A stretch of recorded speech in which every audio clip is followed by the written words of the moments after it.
अस्सलाम वालेकुम everyone. Finally एक टाइट रेंज के बाद इंडेक्स ने अपनी एक कंसोलिडेशन को ब्रेक करा और हमने मंथ ऑफ रमज़ान के अंदर देखा कि इंडेक्स ने एक बहुत टाइट रेंज, एक थिन रेंज के अंदर जो है वो अपनी परफॉर्मेंस शो करी थी। वॉल्यूम्स भी काफ़ी ज़्यादा कम नज़र आ रहे थे, एक्टिविटी बहुत कम नज़र आ रही थी, लैकलस्टर एक्टिविटी थी। So finally after long holidays index ने जब अपनी दोबारा ओपनिंग करी है, ट्रेडिंग सेशंस का आगाज़ हुआ है, तो उसमें हमने देखा कि वॉल्यूम्स भी बढ़कर आ रहे हैं और रिज़ल्ट सीज़न होने की वजह से इंडेक्स के अंदर जो है वो पार्टिसिपेशन और एक्टिविटी भी बढ़ती हुई नज़र आ रही है। करंटली इंडेक्स जो है वो अपने 200 डे मूविंग एवरेज के ऊपर ही सस्टेन कर रही है और साथ में अगर हम ये देखें कि इंडेक्स जिस टाइट रेंज के अंदर थी उस रेंज से निकल कर इस वक्त 41,300 के मार्क के ऊपर ही जो है वो सस्टेन कर रही है अपने आप को।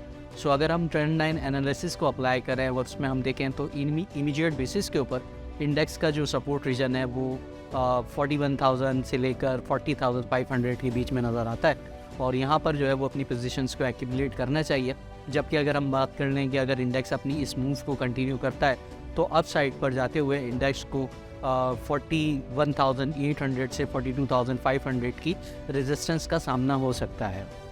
सेक्टोरल पिक्स के हवाले से अगर हम देखना चाहें तो सेक्टोरल पिक्स में अगर हम बैंक्स की बात करें तो बैंक्स के अंदर यूबीएल बैंक और बैंक अल्फला BFL ये हमें काफ़ी बेहतर नज़र आ रहे हैं और इनकी परफॉर्मेंस आने वाले ट्रेडिंग सेशंस के अंदर हम एक्सपेक्ट करते हैं कि काफ़ी प्रोमिनेंट रह सकती है। उसके बाद हमारा जो दूसरा सेक्टर आता है वो आता है ENPs का सेक्टर। ENPs का मतलब कि एक्सप्लोरेशन कंपनीज़ के सेक्टर के अंदर हमें OGDC काफ़ी बेहतर नज़र आ रहा है। OGDC हमारी तरफ से रिकमेंडेशन होगी कि अगर इसमें कोई वीकनेस मिलती है तो OGDC के अंदर पोजीशंस को एक्यूमुलेट करा जाए और ये एक अच्छा रिटर्न, एक अच्छी अपॉर्चुनिटी हो सकती है।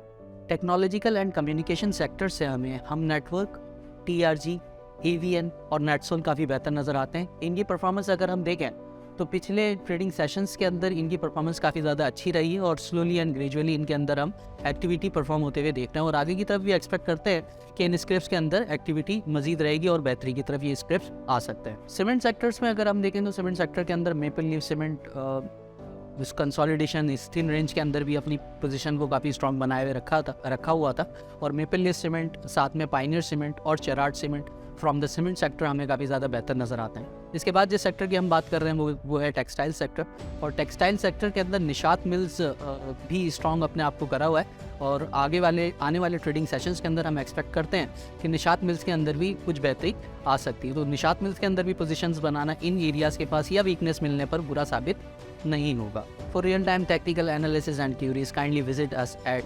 akdsl.com। शुक्रिया।